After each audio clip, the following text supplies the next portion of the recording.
Hey there, everybody. Rhadamant here. Thank you for tuning in to Stellaris Overlord Episode 3. I got 2 research done, so I got research station output increased 10% with my physics researcher, and the next one I'm going to get is administrative AI, which increases the empire modifier for research speed, basically increasing the amount of research that I produce by 5%, blanketed over everything, which is amazing. And then for societal research, what if I don't like any of them? If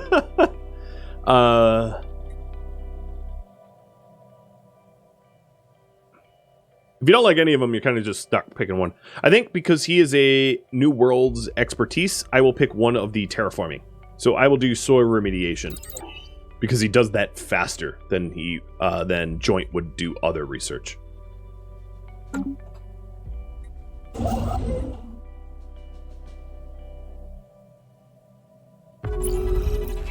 Oh, we're encountering our first alien, which is funny to say considering that we know 3 other aliens.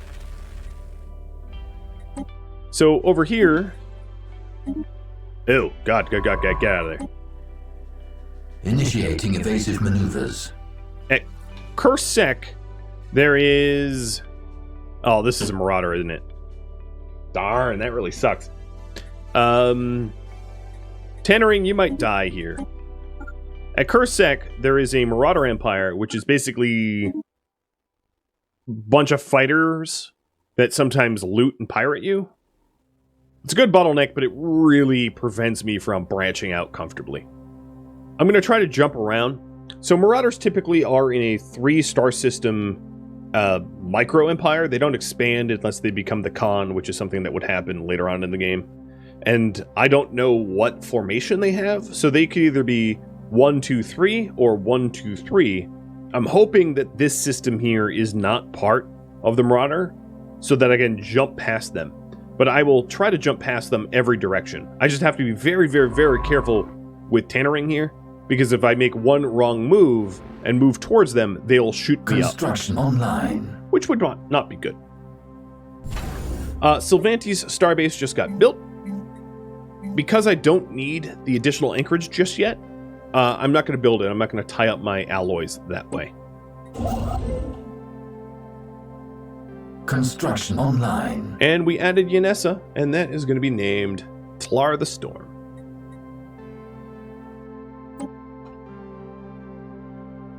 Most important here is let's get the 6 minerals, then the research, then the other research. And you'll see that we are exploiting the trade value immediately. So the reason for this is the Yoda shipyard. If we take a look at the Yoda shipyard over here, you see that there's a trade hub. What a trade hub does is it allows you to collect trade goods within a certain range. In this case, because I only have 1 trade hub, it would be a range of 1. If I built 6 trade hubs, it would be a range of 6, which means Yoda could hypothetically collect 1, 2, 3, 4, 5, 6, like this far out. The way this works is typically your trade goods go to your homeworld. So if we hit this little button down here, you'll see the trade routes. So the trade goods of Sylvanti are heading to Yoda Prime. Unfortunately for me, Sylvanti's not making any trade goods yet, but when you have a collection point, it instantly warps it to the collection point. So this is going to be a little complicated, but basically, trade lanes that hold trade, when there's trade physically going through hops, it can attract piracy. And you have to then protect it with either fleets or star bases. So in Yoda's case, it's being collected here and used here, so it doesn't actually produce any piracy. But when you have expansive empires, and I can show you this once I have trade goods from somewhere far flung, it produces piracy, and then you have to counter that with, typically I counter it with star bases. But if that didn't make any sense to you, it will soon when I have more trade lanes and the like. Which is hard to demonstrate until then. Research vessel needs assistance. Alright, so my research vessel here is being shot at. Let me try to escape. It's this station here, which is too close to this unknown sector. Receiving transmission. And it's shooting it up. Okay. The star here at Gusius was sonified science, and it adds physics and societal research, and then also unlocks energy credits from Gusius. And then this researcher here is going to do archaeology. So I am going to do archaeology of the gas giant structure instead of the Grunir. Actually, Grunir is better, I think. So I'm going to do the Grunir. Are you going to be able to get out there? No, I'm just going to have him retreat. So unfortunately for me, what ended up happening here is these Marauders are physically too close to these unknown exits for me to jump out. And I've also just made contact with another empire. So let me employ my envoys here. The way this works is if you go to your situation log, each empire unknown to you gets designated some sort of random designation, Zeta and Upsilon. So if I show the first contact, I just employed this envoy here to try to make first contact with the Upsilon aliens. And then if I go back to the Zeta aliens, this envoy will try to contact the Zeta aliens. The Zeta aliens would be the Marauders down here. The Upsilon aliens would be these over here. Taking a look at this system, I actually don't see any Upsilon aliens here, so I don't really know what it's referencing. But I somewhat expect that I'm going to get pinned in, hemmed in by the Marauders. I hope that's not the case, but we'll see.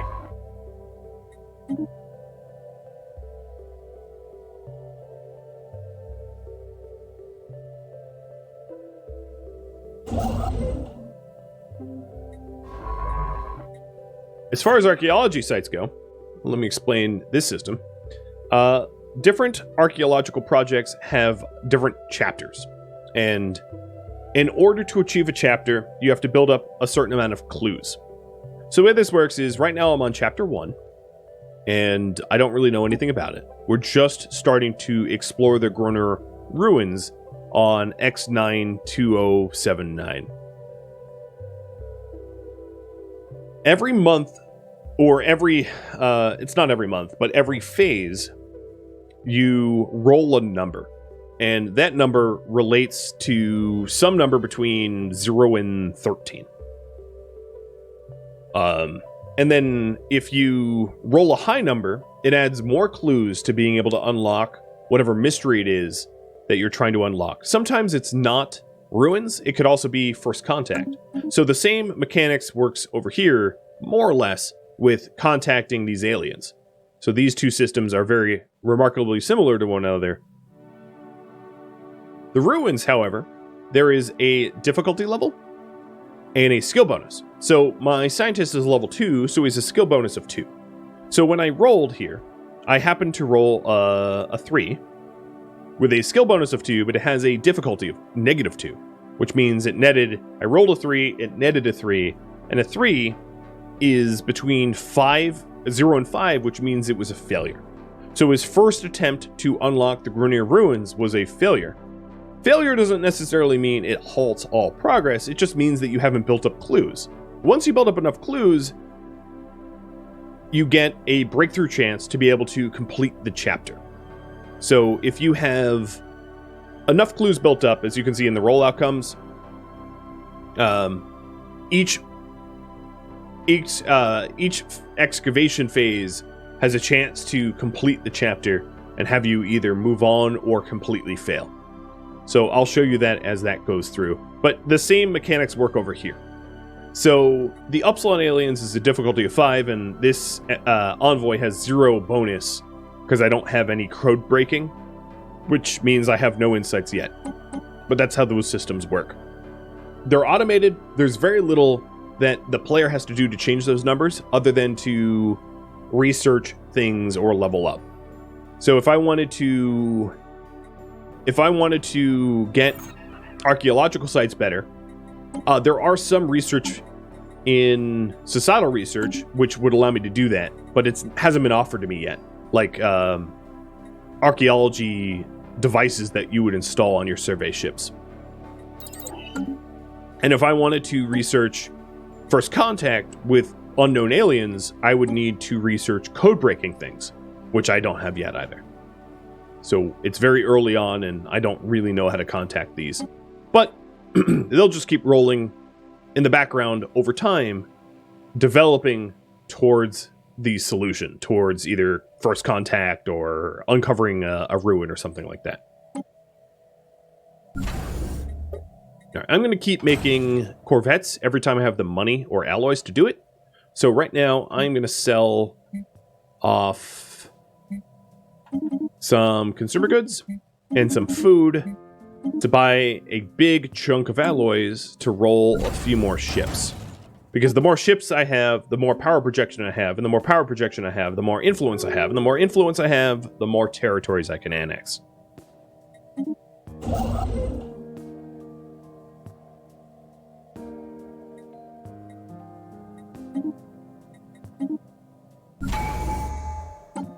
All right, and we'll just keep going down the discovery. So the last three choices here aren't even choices because I'm not going to change traditions. So I just got Science Division, which increases the scientist level cap by 2 and gives me another research alternative. So I have like research alternative +3, which is kind of ridiculous, but yeah, that works. Next is leader experience gain by up 25% and leader level cap up by 1. And the last one here is researcher upkeep is cheaper.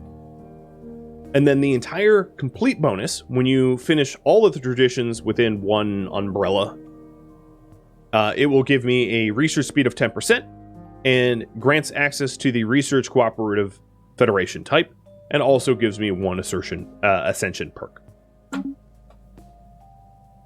And every single tradition at its completion gives you one ascension perk. That's not unique to Discovery. So if I went adaptation or harmony or prosperity or whatever else, they would all, once completed, give you an ascension perk.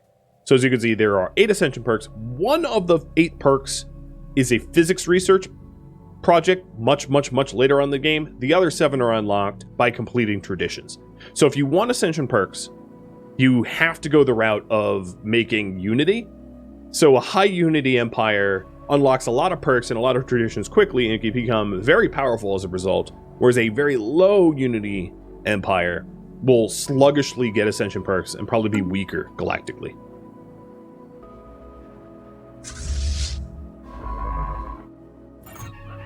Here we go again. Roll to 1. So, failure.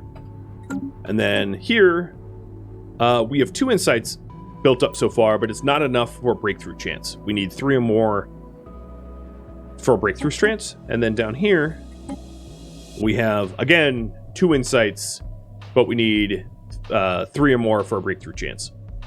So the difficulty of contacting these guys is a 5.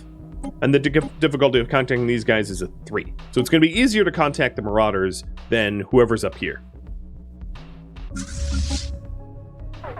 Alright, finally, my fleet has reached the probe that went haywire, and I'm going to blow it up. So this is actually the first fight I'm in. Engaging hostile fleets. Not much of a fight. So let me talk about fleet strength. These numbers here. This space probe is a single corvette. My fleet is 7 corvettes. It has a combined strength of 46. I have a combined strength of 259. The way these fights work is, essentially, depending on how you design the ship, they just duke it out. So my ships have basic combat computers, which means I just try to swarm the enemy. There's no intelligence or anything included. And we shoot at each other, and typically, unless you have special weapons, you deplete the shields, you deplete the armor, and then when you deplete the hull, the ship is destroyed. Ships, when they are damaged, will try to disengage, but disengaged ships still can be destroyed. And then if your fleet suffers enough casualties, it will flee whether you like it or not. So, unless the enemy has completely overwhelming power to just wipe you out immediately, generally speaking, roughly equal sized fleets will destroy about 2/3 of the fleet and then retreat, and one will be declared the winner. So In this fight here, it's very, very unlikely that this space probe is going to damage any of my corvettes enough to blow it up. It is currently shooting this corvette, the Sonder, and the Sonder here has 78 out of 100 shields, 50 out of 58 armor, and 300 out of 300 hit points. So it's only depleted the shields. On typical ships, your shields will replace itself over time automatically, but your hull points and your armor do not unless you have special parts installed in your ships or special research. And you can only repair hull and armor if you go to a shipyard or some outpost, some station. Not outpost, but spaceport. But there's asterisks, because there are special projects that allow you to have regenerative hulls.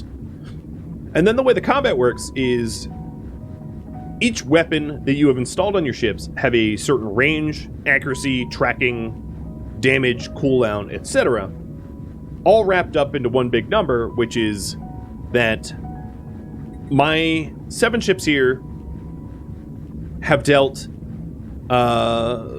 68 hull damage so far and 34 armor damage, and their probe has dealt 37 shield damage. So down here is sort of the summary, where we can see our hit ratios and the damage to certain sectors. So if I unpause this, you'll see these numbers go up. So now we have hit for more hull, more armor, no shields. So with no shields, that means this probe never had shields. And as you can see, this probe really hasn't done any more damage to any ships.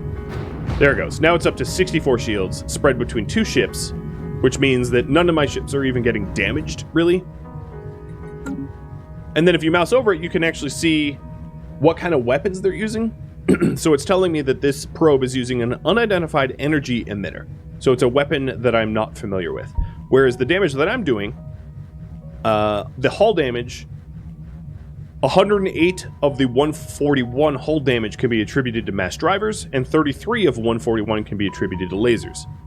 And then in terms of armor, all of the damage to armor can be attributed to lasers. So that's another thing that I wanted to cover, which is different weapons do different bonuses to different types of defensive structures. So mass drivers do bonus damage to shields, but less to armor. And then lasers do bonus to armor, but less to shields. So there is a bit of a rocks, paper, scissors going on, where if, let's say, your enemy has super armored ships with almost no shields, you might want to use lasers against them, because lasers have a bonus to armor.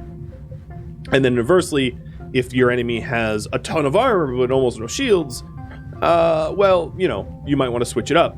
Or a ton of shields but almost no armor, you might want to switch it up to mass drivers or kinetics. And then missiles, the way they sit in that equation is a little bit different, because they could be shot down. So the counter to missiles is point defense, and the counter to mass drivers is armor, and the counter to lasers is shields, and so on and so forth. Generally speaking, you can just build jack of all trades, master of none ships that have a little smattering of all types of weapons and all types of defenses. So my ships right now have 2 mass drivers and 1 laser, 2 shields, and 1 armor. There are some special circumstances where you're going to want specialized ships. So if you're facing a type of enemy, and I don't want to spoil anything, but if you're facing a type of enemy that is exclusively, let's say, shields, and they basically have no hull and no armor, you want a weapon that either does an insane amount of shield damage or a weapon that ignores shields altogether. So there are some situations where you want to build specialized ships if you face a threat that is very dangerous and very specialized. But generally speaking, you know, the jack of all trade ships work quite well. And then as this fight proceeds, you'll see my ships swarm around it, firing, wearing down its hull. So it has a total hull point of 600. It had armor of 10. So basically this probe is almost all hull. And then once the hull is reduced to 0, it's destroyed and the battle is resolved.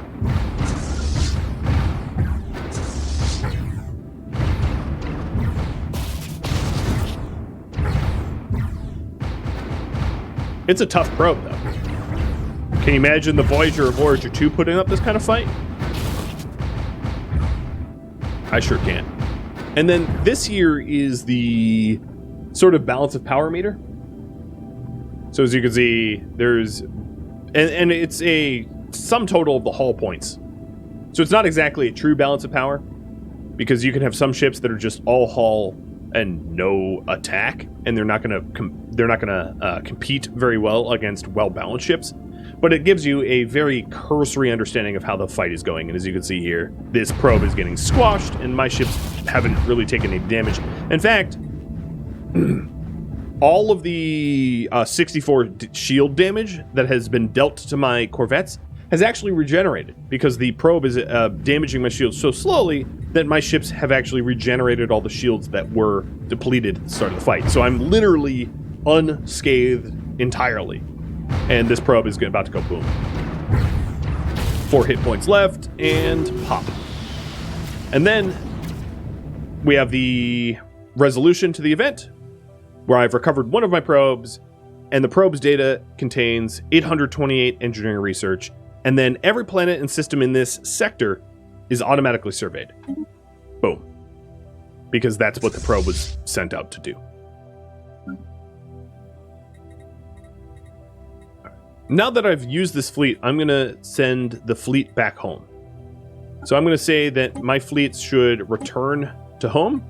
The reason being is my starbase here has a crew quarters, which reduces the upkeep of ships that are docked there.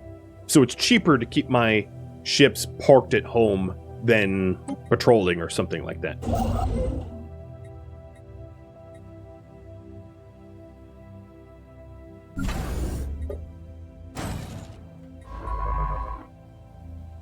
And that's one of the 4 probe events that we'll have to resolve. All right, let's check in on the archaeology site. So this archaeology site did gain 1 clue. I rolled a 6 last month or 2 months ago, and gained 1 clue, which, as the clues build up, give you the breakthrough chance to finish the chapter. Taking a look at the first contact here, no progress here, not yet. And a little bit of insights here, as you can see. Insights built up.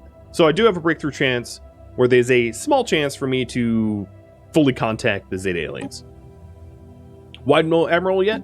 Yeah, too expensive to upkeep. I don't want to spend 2 of my 20 monthly unity on a leader that I don't necessarily need. Because I didn't come close to losing that fight, and an Admiral wouldn't have made much of a difference. Transmission. The only Admiral that I would consider is one that reduced the fleet logician, or whatever, which reduces the fleet upkeep. Founded. But that's not one I'm being offered anyway. So I'm just trying to limit the amount of unity that I use so I gain more traditions. That's why I haven't employed one. All right, so let's take a look. The Sylvanti Prime just fully colonized, which means it's a full-fledged colony. A very simple one, albeit, but a full-fledged colony. So at the start, its governmental building is just a reassembled ship shelter. Basically, the colony ship turned into a government building, which provides a little bit of amenities, housing, and jobs. Very, very few. So at the moment, there's only 1 pop living here. Whatever, let's call that like 500 million, but it's 1. And that 1 pop, if that 1 pop is working as a colonist, which produces some food and has some upkeep. It produces a net negative of food. So if we take a look at the planetary summary, this planet is costing me more to run than it produces, but as time goes on and these colonies get developed and populated, they will provide a greater benefit than a cost.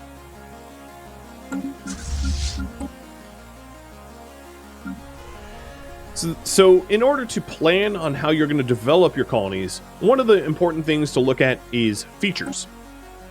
So here we have, this planet can house up to 10 agricultural districts,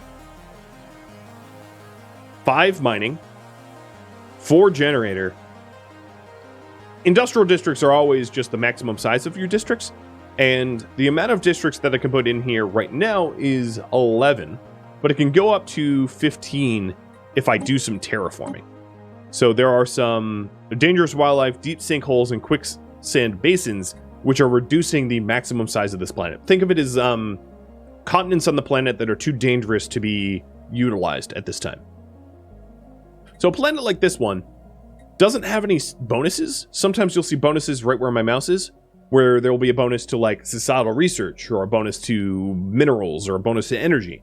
And that might help to influence what kind of specialized planet you're designing. This planet can produce a ton of food. So what I think I'm going to do is develop this planet to be my breadbasket planet, which means I'm going to build an agricultural district here as its first structure. And then as I slowly shift the agricultural responsibility of feeding my galaxy, or my empire, from Yoda Prime, which is currently making pretty much all the food, till Sylvanti Prime, it will allow me to then repurpose these two agricultural districts on my home planet to something maybe more efficient and more productive.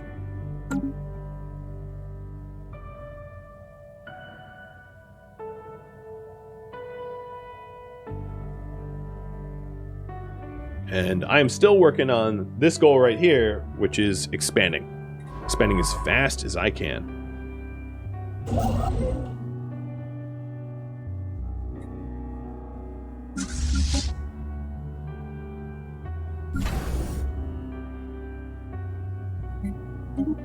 In order to expand, I am just building as many ships as my naval capacity will allot to maximize the amount of power protection that I have. So I'm actually making almost one full influence additional per month because of the military ships that I have, which raises my base from 3 to 4.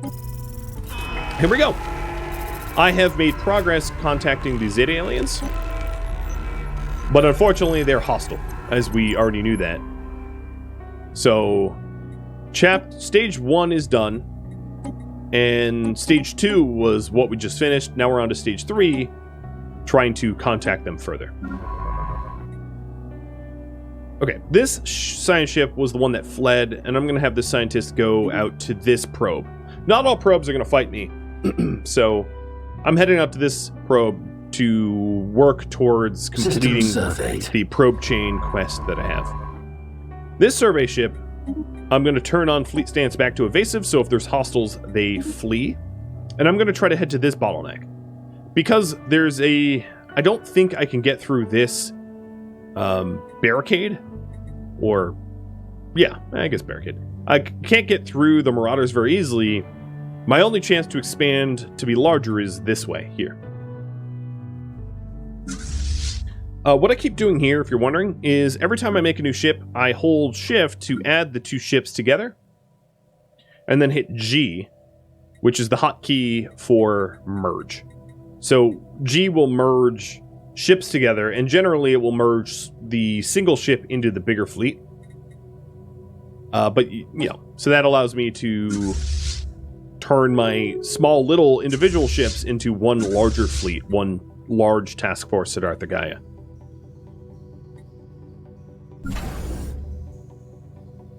Now I'm getting pretty close to my naval capacity max, so after I build 2 more ships, it's going to be important for me to start building anchorages to support a larger fleet so that I can drive up my influence even further.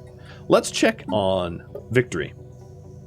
So previously I think I started at 11, so I'm up to 9, which means I'm growing, but I am going to be behind most other empires because a vassal of an overlord starts at a bit of a disadvantage. They have an advantage in one specific theater, and mine is research, but then they're disadvantaged in pretty much all other things. So for me to be disadvantaged in fleet size is pretty damaging. And here we are. This here, from my experience, is probably the Upsilon's homeworld. So I can tell that because it has, or at least a colonized world. It has an army here. It has a planet. There's already a starbase here that is likely a shipyard, which means that this ship here shouldn't survey here because there's no point. I can't annex it. It's never going to be mine because it's already owned by someone else. So I'm going to hop to see if any adjacent... evading hostiles. Oh, they're trying to kill me too. That's lovely.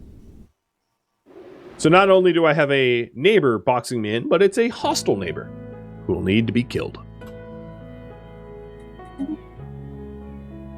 So I have a very limited amount of expansion space available to me, is I guess what I'm trying to say.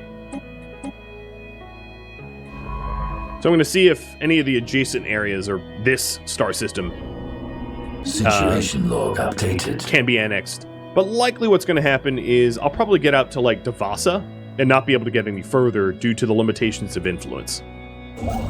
That would be my prediction. Doesn't the AI almost always attack you before you make contact? It really depends on the AI Empire's ethics. So if the AI Empire is a pacifist or a xenophile, they're not likely to attack you.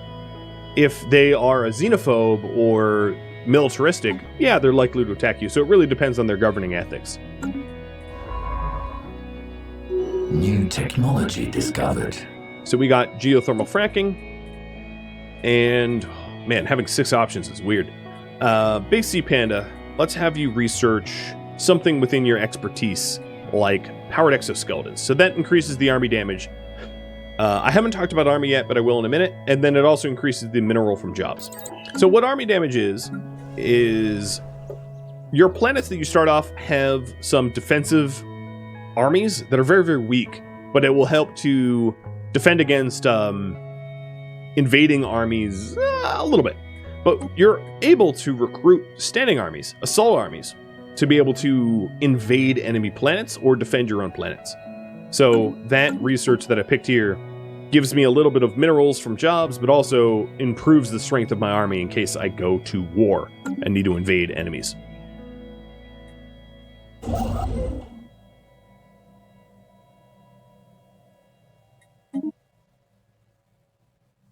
Construction online.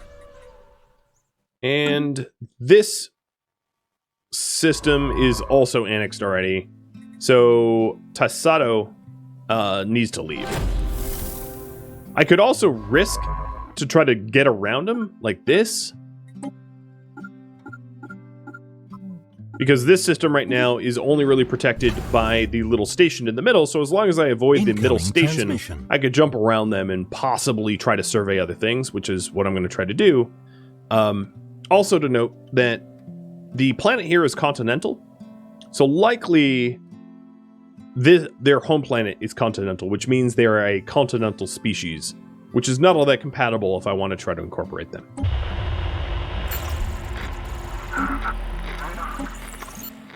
And that was an indicator of a little bit of progress made towards contacting the Upsilon aliens.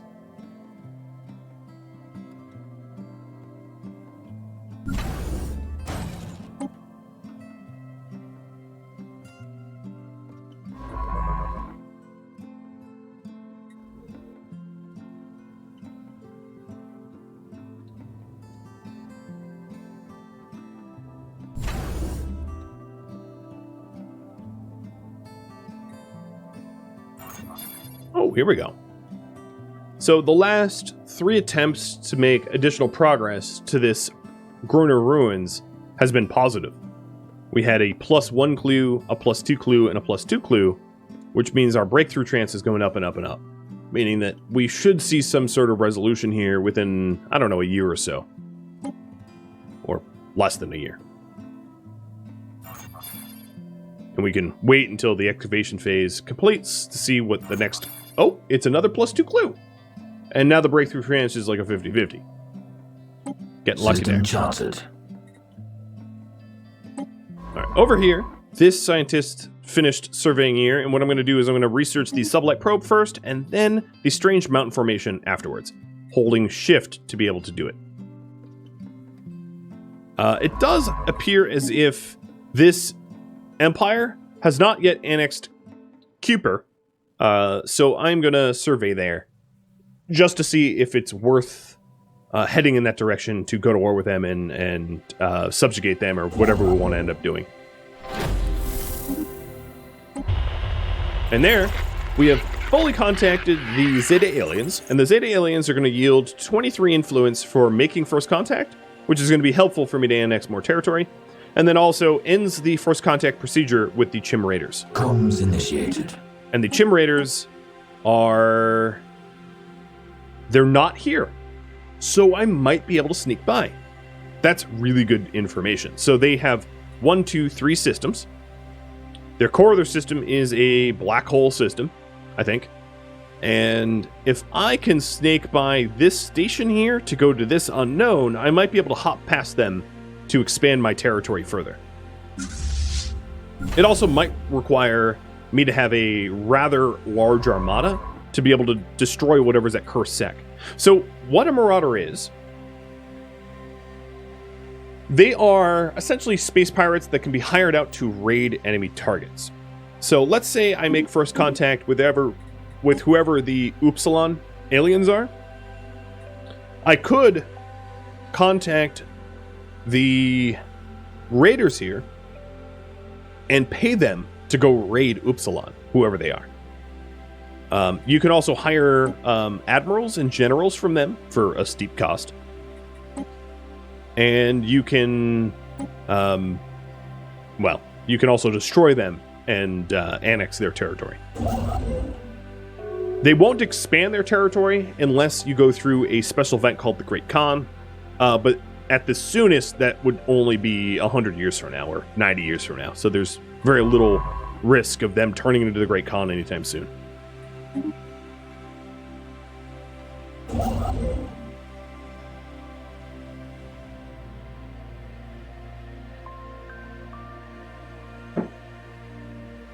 So I'm annexing Scod here. And once I'm done, that is going to be raffled off. So good luck in that raffle. And then I think there's not much of a rush going south because the Marauders stand in the way. So I'm going to go northeast. Can I hire raiders to attack the Overlord or other vassals? No. So I have to be rivaled with whoever I hire as a raid target. And I don't believe you can rival your Overlord, but I would be able to, I believe, rival... No, you can't even rival the other vassals. So I can't hire them out to attack anyone that belongs in my, like, umbrella of Overlord or vassalage. Not valid.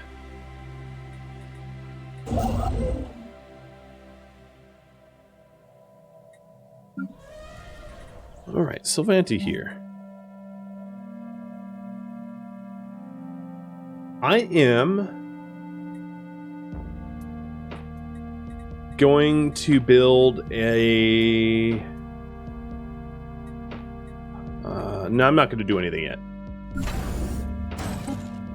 Research project concluded. Alright, there we go. We recovered yet another probe. So that's 2 of 4. But we had already surveyed all of Backtrack there. One of the advantages of surveying it ourselves before we collect the probe is that we might find anomalies that we would otherwise not find if we didn't automatically collect the probe. Because a little reminder, of course, is we have the Edict of Map the Stars, so our chance to find anomalies is even higher. So in my case, it's best to leave the probes. Oh, you bastards. So the Upsilon aliens tried to capture my scientist at Cooper. My scientist got away, but his ship is going to be en route to my homeworld.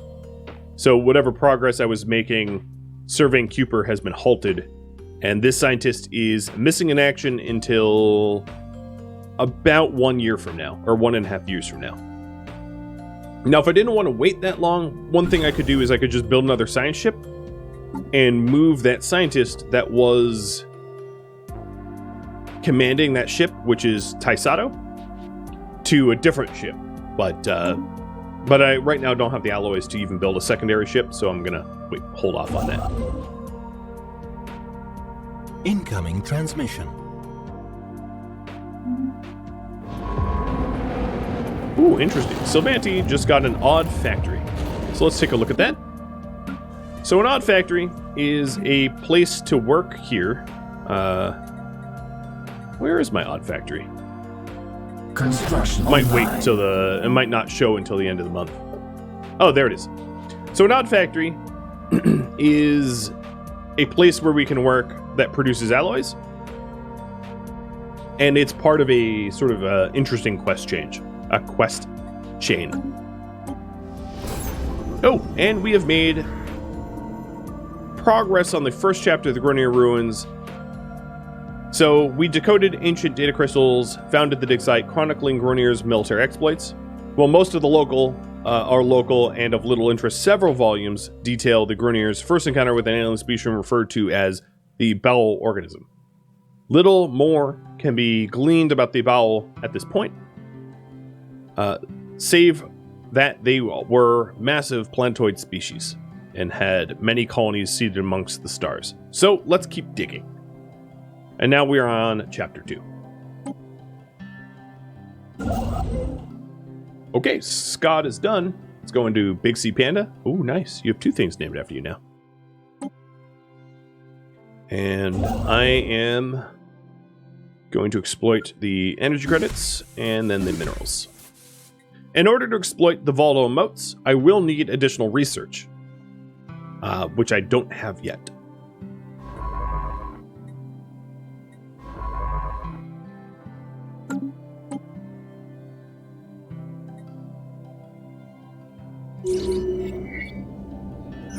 And then at Batrack over here, we found a gigantic skeleton. Situation log updated. So I'm going to have Tannering research that gigantic skeleton next.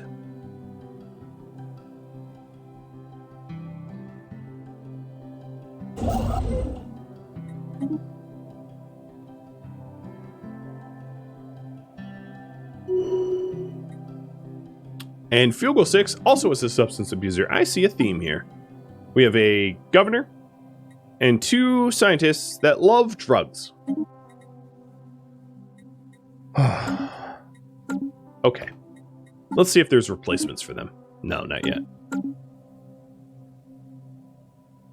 Don't do drugs. You die early.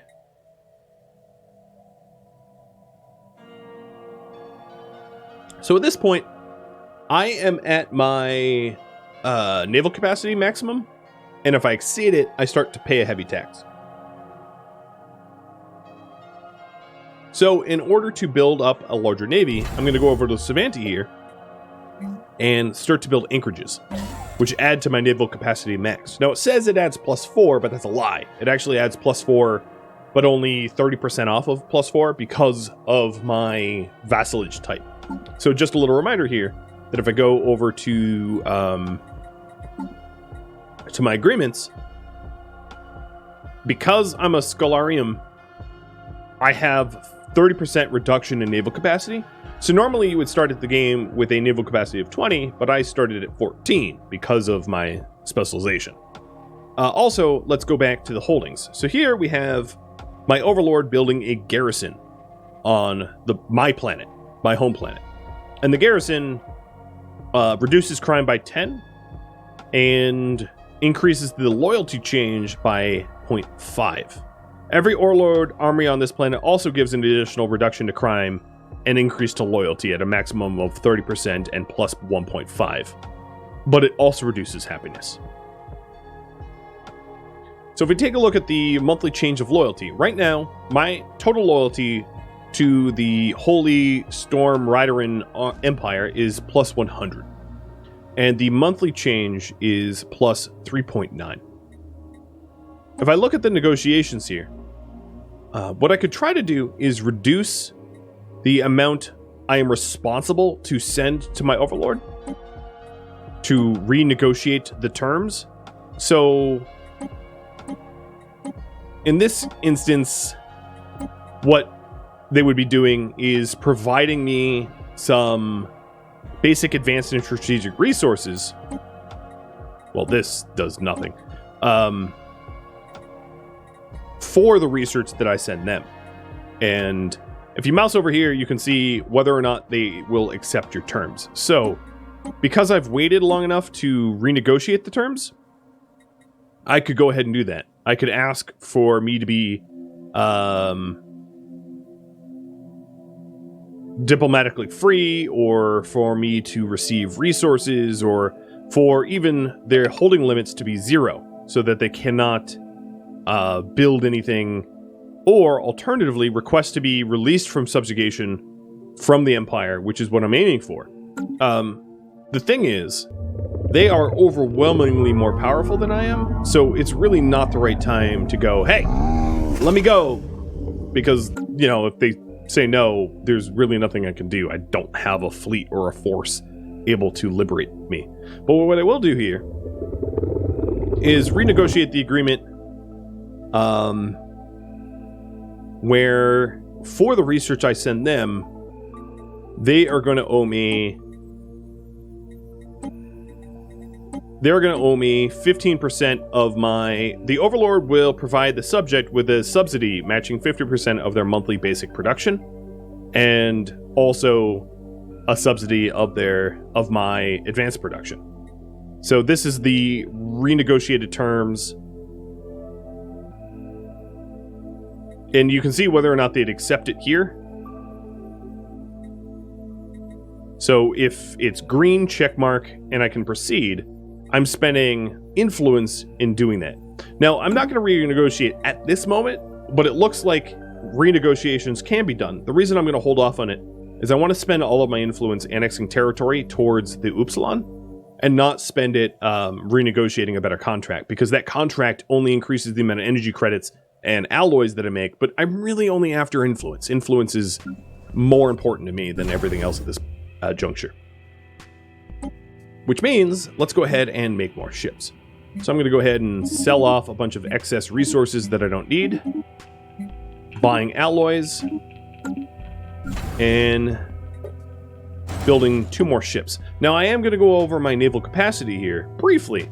But only briefly, because while I'm adding to my naval capacity, I do have the Sylvanti station here. Or this is actually going to be the Sylvanti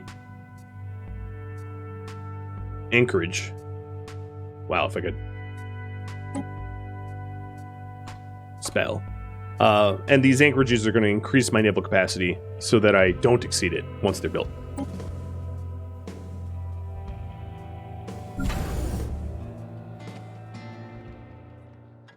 You've been watching Stellaris Overlord, which originally streamed live on Twitch May 17th. If you have any feedback or questions for me, let me know in the comments below. If you'd like to catch a live stream of mine, Rhadamant.com has my stream schedule and countdown timers to upcoming streams. Thank you so very much for watching.